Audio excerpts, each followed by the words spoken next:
Welcome to Tail Talk Grooming Chronicles with Hound Therapy, the podcast where we talk all things pet grooming, daycare, academy, and more.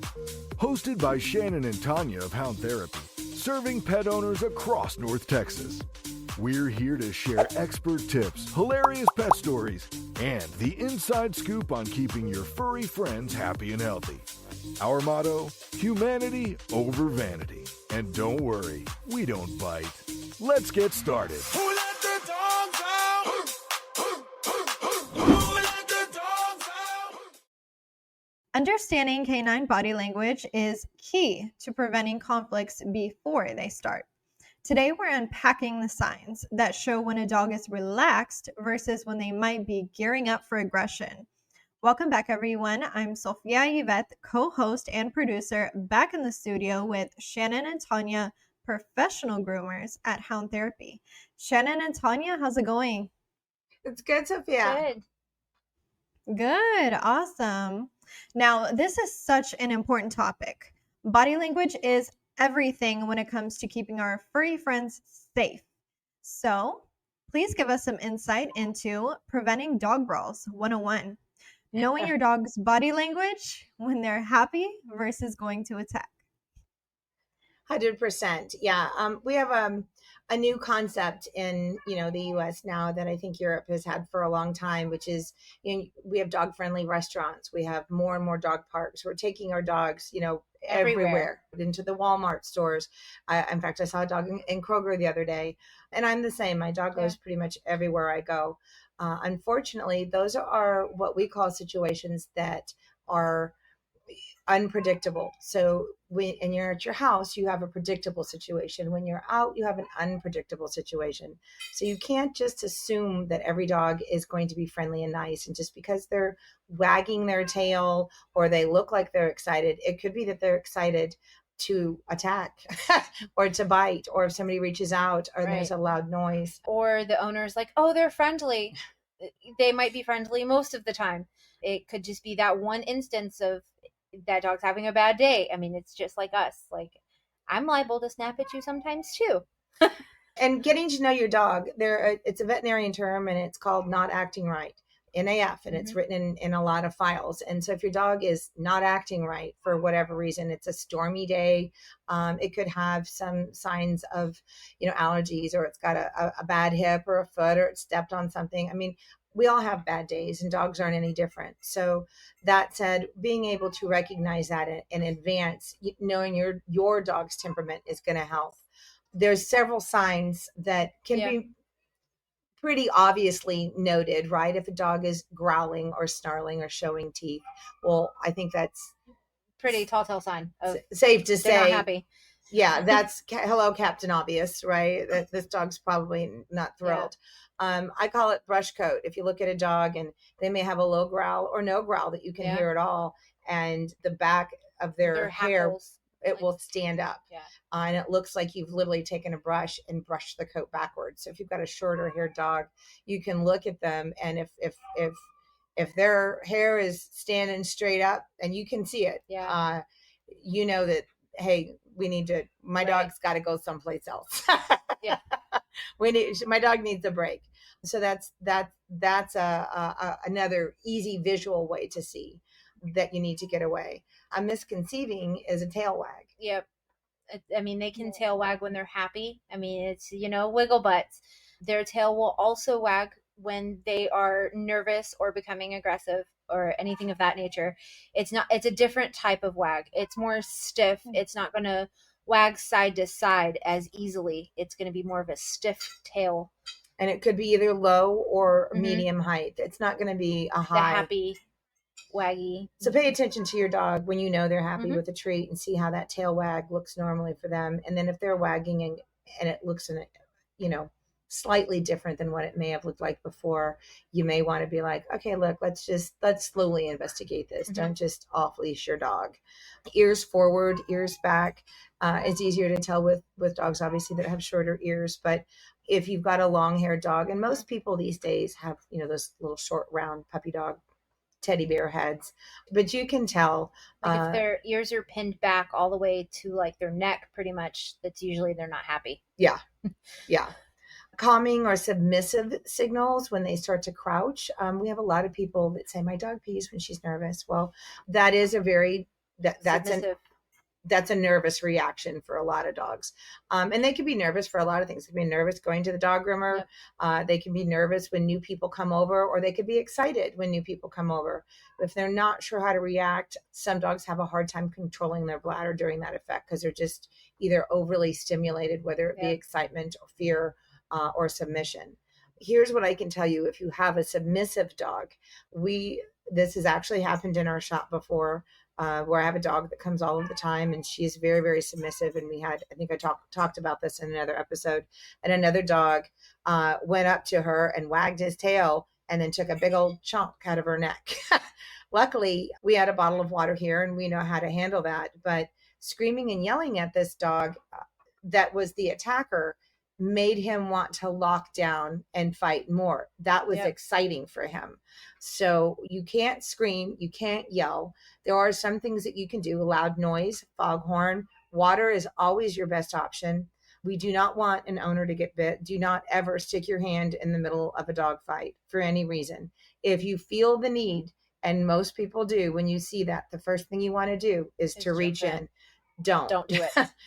Maybe if you have a good steel toe boot on, long pair of jeans, and you're like, well, I'm prepared to take a bite on my ankle, go ahead and stick your foot in and pull it away. But if you've got a leash that's on you and you can lasso it or loop it around the back half of whatever dog is the aggressor, you usually can pull that dog away from behind. Water straight up the nose from a water bottle or a cup will literally make the dog that is biting down take a breath, and it will let go immediately, kind of like you've submerged them underwater. So water is your best friend. If you're walking, have a bottle of water with you. It's good for a lot of reasons, right? It's hot in summer. We want to hydrate. Hydration. But it's a really good way to break up a dog fight. An extra leash is a good way to break up a dog fight. A horn. You really want to stay away from any kind of pepper sprays or anything like that, because that can actually kill a dog. And you don't want to pepper spray yourself. And accidentally. Hopefully that won't happen. Learn how to, if happen. You're carrying pepper spray, learn how to use it.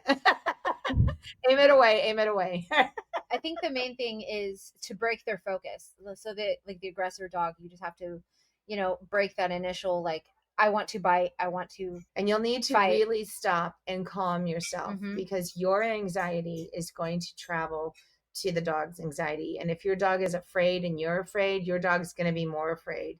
If you're amped up and you're like, oh my God, or the person that has a dog that's fighting, chances are, dogs are dogs and they're going to do what they do. But most dogs that are not good with other dogs have either been rescued, taken out. Most people know that they're not good with other dogs. And let me say, responsible pet owners know that they're not good and will not take them where they're going to be around other dogs. I have a dog like that. Yeah. She is at home on her property in her backyard. That's where she goes. She hates little dogs, and she's a lab pit mix. And I don't want to be that owner that is responsible for somebody else's dog getting hurt. So I was like, you just don't get to put in those scenarios anymore. So sorry about it. And it's sad to say, but those people that do have those dogs that are taking them out are not responsible pet owners. Right. And they usually are not going to be the one that's going to handle that situation correctly. So there's a lot of things that can happen there. Anxiety between human to human, anxiety from dog to human, anxiety from dog to dog. So if that person is screaming and yelling, you're going to have to do what you can to take a deep breath, stay as calm as possible. Do not stick your hand down. Maybe use a foot. You can remove the aggressor dog off, but you want to pull your dog away if you can from behind, grabbing the base of the tail, the backs of the legs. You don't want to aim towards the head or face area.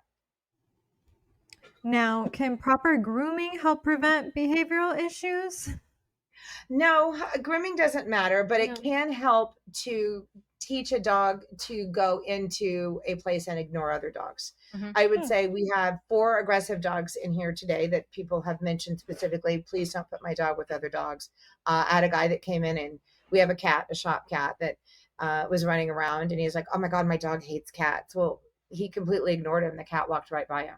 So it does help taking your dog to places. If your dog is a biter, muzzle him.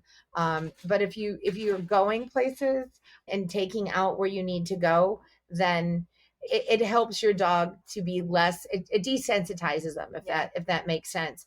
So coming out regularly, doing regular grooming, being held by different people, being handled by a lot of different situations, and around dogs, they're almost always good here. It doesn't necessarily do away with behavioral issues, but it can help with behavioral issues. One thing I did want to go in this episode is how to release a dog bite. So if you are in that situation and you get bit by a dog, what do you do? Yeah, and there's what they clamp down, they don't let go. It's called a lockjaw. The longer the nose, the harder it clamps down. So those pit bulls have a big, strong jaw. They've got those big, huge mouths. Scotties have the most pound per square inch just because they have a longer nose. So when they clamp on, you can't let go. Yeah. Or they won't let go. You want to grab the back sides of your jaws, or if they're locked in, your initial reaction is to pull away. When you pull away, don't pull away. When you pull away, it's going to make the dog keep coming at you, number one. And it's going to rip your skin because you've got something sharp on it and you're pulling it out from underneath it. If you'll lean into it and push your hand or your fist or your elbow into the mouth, it's going to lock their jaw open. They're not going to be able to lock it down. And they usually will look at you like, hey, why'd you do that? Yeah. And they'll stop. So if they know they can get one over on you, they will. The biggest thing is try not to freak out. Yeah. It's lean hard, into it, but try not to freak out. I would say one bite of teeth is a whole lot better than multiple bites. And the pulling away, reacting, all of those things are much easier said than done. We do it on a daily basis every day. Things that if you're not a driver on the highway every day and then you get on the highway, you're going to be more nervous. So if you are going to be out with your dogs and taking them, to more places, definitely start doing that in small doses so that you can acclimate yourself into what you need to be doing and how your dog reacts, and to how you react. And if you're reacting badly, try to work on your behaviors, and you'll find that if you do that, it's gonna truly affect how your dog reacts as well. So baby steps for those of you who have a dog and first time dog owners, or first time I'm taking my dog everywhere, go baby step it and get everybody used to it. Wow, this was such an insightful conversation, ladies. Thank you for sharing your expertise. And to our listeners, we'll catch you next time for more tips on understanding and caring for your pups. Thank you. It was a pleasure seeing you. That's a wrap for this episode of Tail Talk with Hound Therapy. Ready to book your pet's next groom, daycare stay, or grooming academy tour? Call us at 469-367-0009. That's 469-367-0009 to schedule an appointment. Or visit us online at www.houndtherapy.com. Serving North Texas with expert pet care. Until next time, keep those tails wagging.